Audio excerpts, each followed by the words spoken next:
Well, to continue, remember that the first religion in the world was the religion of the worship of the heavens. And man eventually came to recognize the sun as the representation of the power and the ability of the hidden God of the universe, the invisible God of the universe, the all-powerful creator of everything. But man, as he gained his intellectual ability, began to look toward himself, toward the intellect as that God, and the sun, the representation of what used to be the invisible God of the universe, then became the representation of the intellect, the light, Lucifer. And man began to worship the Luciferian philosophy. He believed, these people who call themselves the guardians of the secrets of the ages, and still believe, that man was held prisoner in the Garden of Eden by an unjust, vindictive, and very cruel God, the God of the Bible, and that he was set free from the bonds of ignorance through the gift of intellect given to him by Lucifer through his agent Satan.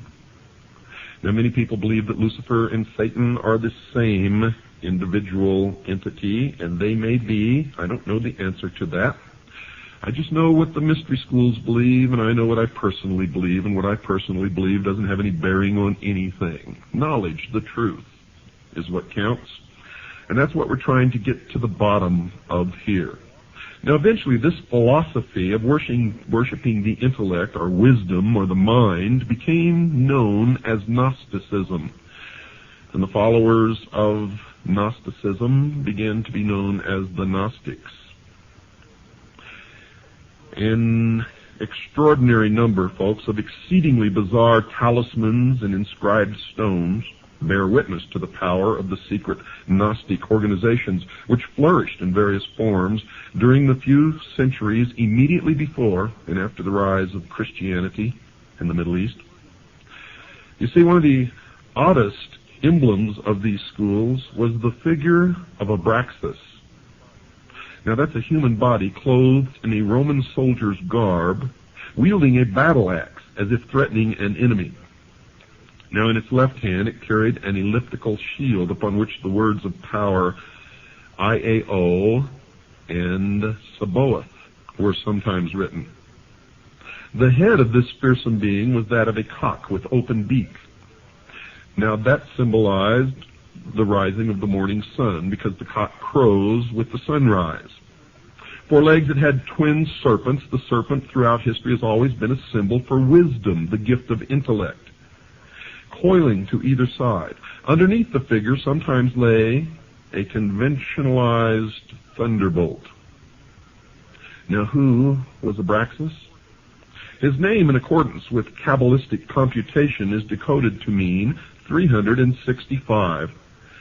Isn't it absolutely incredible that every single time we investigate one of these, it leads directly to the sun? For 365 days, or the number of days in the year, or the exact number of days that it takes the earth to make one revolution around the sun. Amazing. There was no god or idol belonging to the society, and this is where man made the transition from worshiping a god to worshiping the mind. The Abraxas figure merely represented the aspects of power which went to make up the supreme intelligence, the all-power. The body was man himself. The bird stood for intelligence and the hailing of light, illumination, which is the cock's habit at dawn. The tunic represented the need for struggle or revolution, socialism. The arms, the protection and power given by the dedication to the gnosis, or knowledge. The shield was wisdom. The club, or whip, power. The 2 snakes, nous, insight, and logos, understanding, primordial knowing, which was the gift from Satan, the snake, the serpent. By means of this diagram, Gnostic teachers inculcated the theory that man comes to his full power by developing certain facets of his mind. He must struggle to arrive at gnosis. But this knowledge is of the mystical kind and is not the mere collection of facts. You see, great stress was laid upon personal mystical experience. to and through which the initiate was guided under conditions of great secrecy. The Gnostics did not confine their studies or their teachings to any one religion, but borrowed illustrations from all that were accessible to them.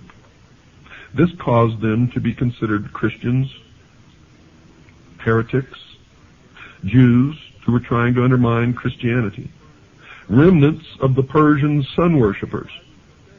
They have been widely studied by early Christian sages, and it is upon the opinions of these latter that many conclusions have been formed.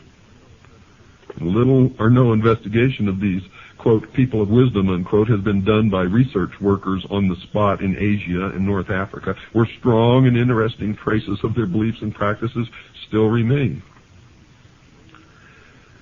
The main teaching states that there is a supreme being or power which is invisible and has no perceptible form. It is pantheism. This power is the one which can be contacted by mankind, and it is through it that man can control himself and work out his destiny. The various religious teachers through the ages, putting their creeds in many different ways, were in contact with this power they claim, and the religions all contain a more or less hidden kernel of initiation. Now, this is the secret which the knowers can communicate to their disciples. But the secret can be acquired only through exercising the mind and body until the terrestrial man is so refined as to be able to become a vehicle for the use of this power, or, in their terms, illumined. Eventually, the initiate becomes identified with the power, and in the end he attains his true destiny as purified personality, infinitely superior to the rest of unenlightened mankind, to the state of apotheosis, where he himself is God.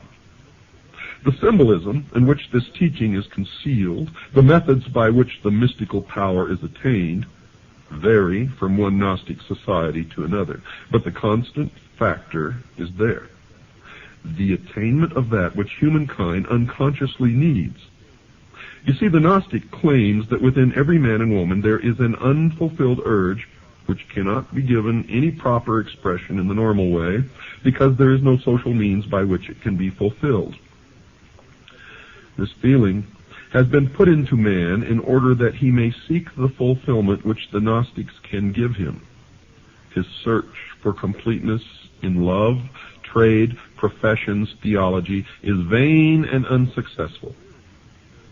The theories of the various schools, folks, of Gnosticism with which the Christian clerics came into contact are very much secondary to the rituals and practices which are used to produce the gnosis, the enlightenment, the illumination.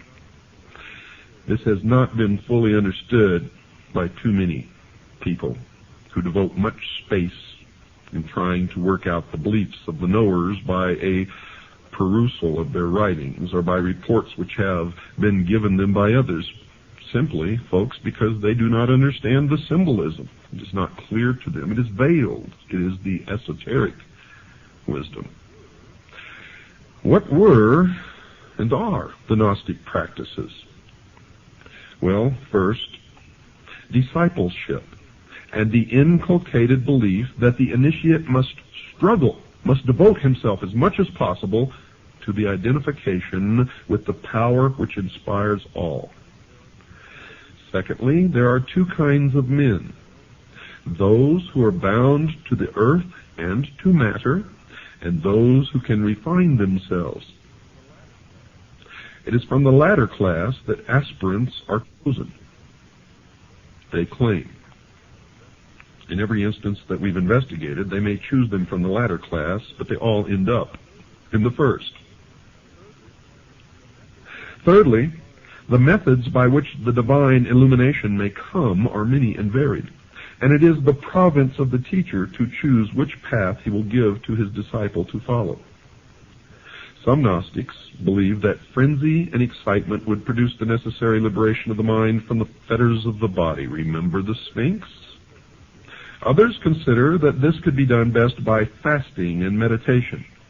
Present-day Gnostic practice in the East has it that different methods suit different temperaments. And this could be one cause for the historical confusion as to which branch of heretics practiced what.